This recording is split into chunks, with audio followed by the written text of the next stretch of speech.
Black people thought they were safe from Trump's ICE raids, but early in the morning, in quiet Chicago neighborhoods, children are waking up to fear. Doors are being broken down, parents are being taken away, and young lives are being upended in a matter of minutes.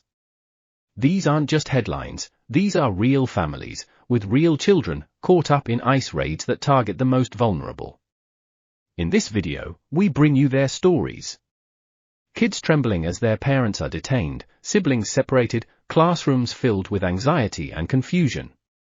We'll explore how these raids are carried out, the policies behind them, and the devastating human toll they leave behind. This isn't just about immigration enforcement, it's about innocence disrupted, communities traumatized, and the urgent question of how a society treats its children. We are getting new reports about a chilling and downright shocking escalation of ICE tactics against the residents of Chicago. In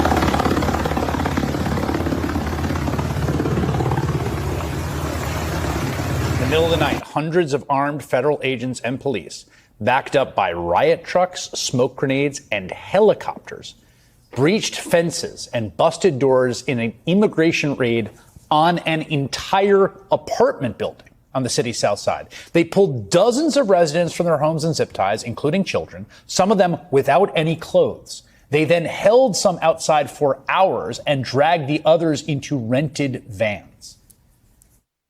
It was scary because I've never had a gun put in my face. Neighbors like Ebony Watson says they ducked for cover as they heard several flashbangs go off. They was terrified. The kids was crying. People was screaming. They looked very distraught. I was out there crying when I seen the little girl come around the corner. Because they was bringing the kids out too. Had them zip tied to each other. One of them literally laughed. He was standing right here. He said, them kids. They zip tied the kids together. ICE put out a statement saying they were pursuing Trinidad gang members. But U.S. citizens living in the building say they were detained too. The cops told them that if they had any unrelated warrants, they wouldn't be going back home. 37 people were ultimately arrested after agents separated children from their parents on the street. And if you're looking at this and asking yourself, how is this legal? That is the right question to ask. And it has kind of an answer. And to understand it, you have to go back to Los Angeles this summer, where federal immigration agents started pushing the envelope on orders from the White House. They raided Home Depot parking lots and Walmart lots, and they grabbed people they saw. Near one Home Depot, masked agents with batons grabbed Narcisco Barranco, who has lived in the U.S. for more than 30 years and has 3 sons serving in the Marine Corps.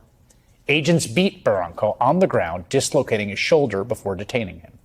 In Van Nuys, agents raided a car wash, remembering this, sending patrons and workers scrambling before the 79-year-old owner, who is a U.S. citizen named Rafi, tried to ask them what they were doing. That is when Rafi was taken down by agents and eventually handcuffed. Rafi says he was injured in the process. And they sit on me. This is my elbow about a week ago. And this is my arm. Rafi says he and 5 others at his car wash were taken to a federal detention center downtown. We're still working to learn more about why they were detained.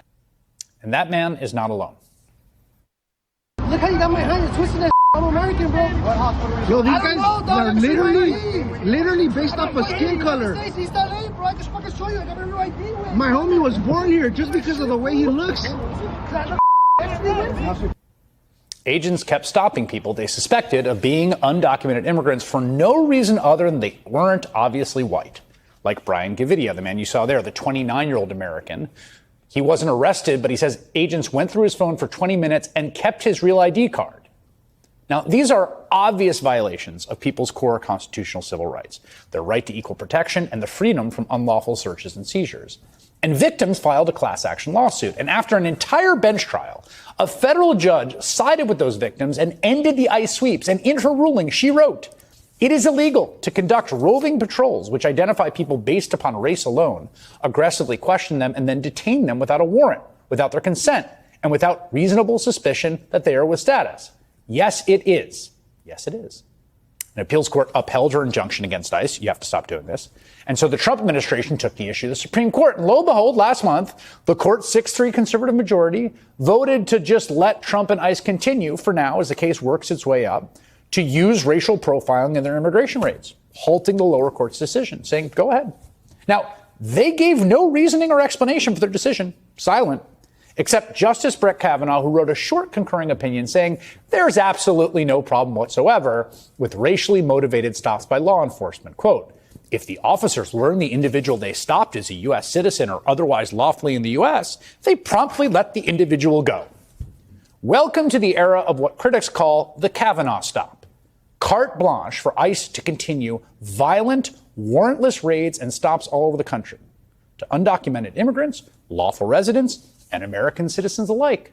Like Leonardo Garcia Venegas. You see him there, being cuffed roughly by ICE agents on a construction site where he was working. Vargas showed the agents his real ID as proof of citizenship, and they told him he was lying. And it took hours to get him out of custody, so not exactly expeditious. And then, get this, 2 weeks later, ICE arrested him again at another work site. He's now suing the government. The consequence of all this is what we're seeing now in the dead of night in Chicago. Dozens of federal agents raiding an entire apartment building with kids in it just to see what they can find. It's the most egregious abuse of our basic rights as Americans I've seen in a long time, maybe my lifetime. And it comes 2 weeks after Secretary of Homeland Security Kristi Noem posted a hype video of another violent ICE raid with helicopters and grenades, this time on a house in the Chicago suburbs. And guess what? 2 U.S. citizens were mistakenly arrested. You know, there's a reason the American founders put the right to be free from unlawful searches and seizures in the Bill of Rights from the start.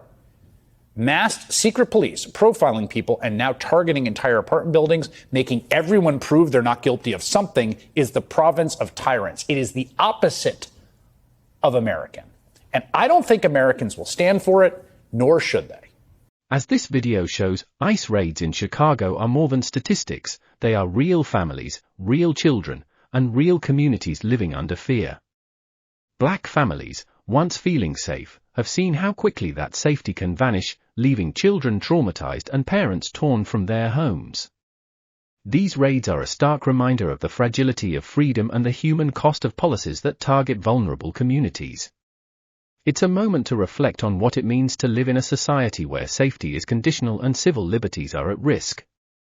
By hearing these stories, we hope to shed light on the human side of immigration enforcement and inspire dialogue, empathy, and action.